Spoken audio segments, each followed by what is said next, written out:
afternoon. My name is Baba and I have the latest in the world of sports. Now let's begin with Ghana's Black Satellites, who are currently in action against the Red Foxes of Ethiopia at the Cape Coast Stadium in an African Youth Championship qualifier. Now the match was called off yesterday after a heavy downpour in Cape Coast, prior to making the playing surface unplayable. The Satellites are hoping to overturn a 2-1 deficit or a 2-1 defeat away to Ethiopia a fortnight ago. Now let's get onto the phone lines and speak to Joy News' Central Regional Correspondent, Eric Asante, who is watching the game live from the Cape Coast Stadium. Hello, Eric. Good afternoon to you. Thanks for your time.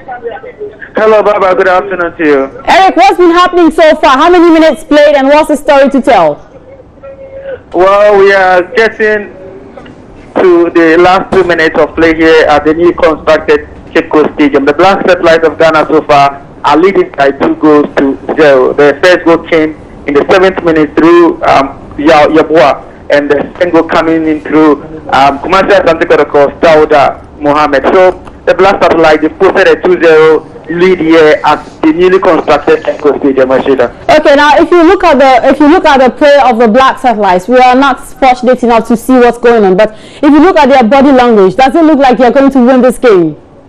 Well, they are dominating all aspects of play, from defense through midfield and to attack. They really warm themselves into the game. The Ethiopians occasionally come into the picture, but anytime they came, it was really dangerous. But of course, Bidi Dramani says before kickoff that his boys are really ready for the task and they'll make sure they qualify Ghana to the next stage of the competition.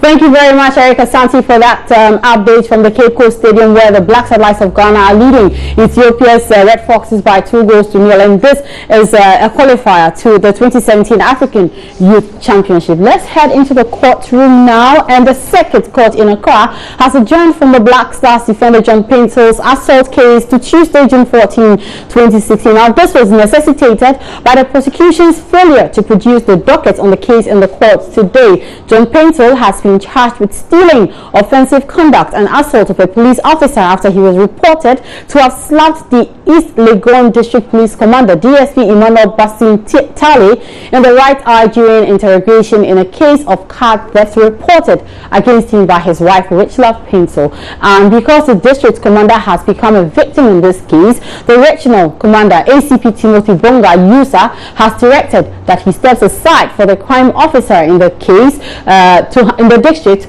to handle the case, since he is now party to the case. Now, though the crime officer came to court today, the prosecutor insisted there was some miscommunication about when to commence the case. He therefore pleaded with the court for adjournment. The court then granted the prosecution's request after lawyer for John Paintsil, Kojoga Adaudu, agreed on the adjourned date. Meanwhile, lawyer for John Paintsil, Kojoga Adaudu, says his client never assaulted the Legon District Police Commander.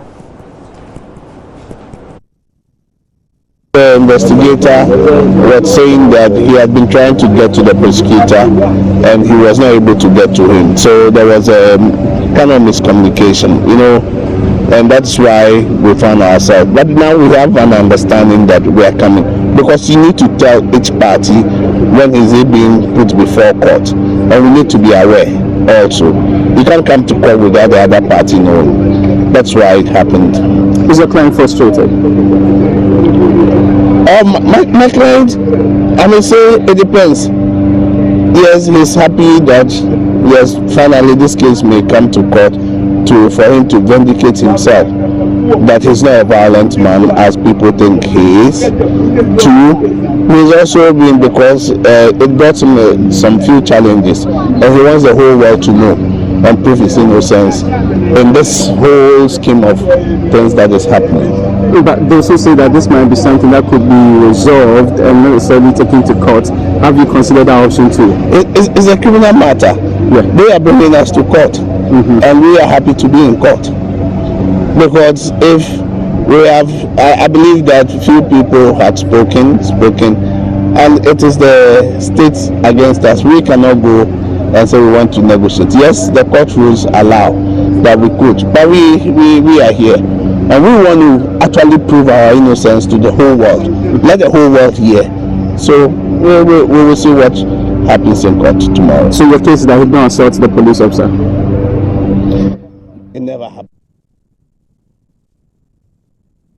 Before I go, information reaching Joy Sports indicates Ghana Football Association is on the brink of sealing a sponsorship deal with a Ghana-based automobile company, Privas Motors, to be the headline sponsor of the National Women's League. Now, according to the communications director of the GFA, Ibrahim Sanidara, talks are still underway and should be concluded in the not too distant future. The National Women's League has been without a sponsor ever since its inception 4 seasons ago, and should this deal be sealed, it will come in as a major boost for the 16 participating clubs across the country. It is expected that the deal will be announced before the second half of the National Women's League resumes this weekend. You can find more stories, including these ones, on the sports page of myjoyonline.com. We also tweet at Joy Sports GH. On Facebook, we're there as Joy Sports. My personal Twitter handle is at Barbara Tando. And that's it for your sports. Good afternoon.